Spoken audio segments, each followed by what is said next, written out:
मनात निर्माण झाली पाहिजे आणि ती ज्या वेळेस होईल देण्यासाठी त्यावेळेस खऱ्या अर्थाने दुसरा जन्म झाला असं मला तरी वाटतंय. आणि नाही तर जोपर्यंत फक्त आपल्याला घ्यायचंच माहीत असेल तर काही जन्म तो वाया गेला जन्म असं मी म्हणेन. आणि म्हणून ही वृत्ती आपण या निमित्तानं घ्यावी.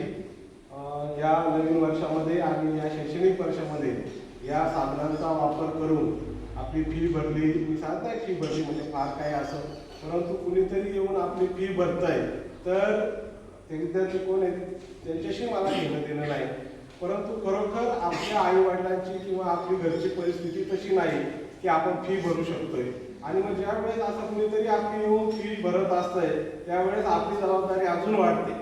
त्यावेळेस आपण अधिक अभ्यास केला पाहिजे आणि त्याला रिटर्न तुम्ही ती फी नका देऊ, पण तुम्ही किती पर्सेंटेज वाढता, किती गुणवत्ता तुमची दाखवता याच्यात त्यांचा आनंद आहे की मी एखाद्या विद्यार्थ्याला मदत केली आणि तो विद्यार्थी 10वी 12वीच्या बोर्डामध्ये पहिला आला, तालुक्यात पहिला आला, एवढे त्याला मार्क्स मिळाले, भविष्यात मोठा झाला, तर हेच समाधान असतंय.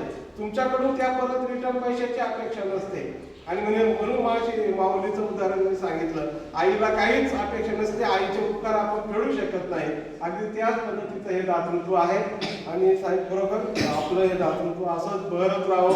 आपण अजून पालघर, ठाणा, महाराष्ट्राच्या बाहेर जाऊन काम करावं अशी शुभेच्छा आमच्या सगळ्या बांधवांच्या वतीनं तुम्हाला देतो. विद्यार्थ्यांनी शुभेच्छा देतो आणि थांबतो. जय हिंद.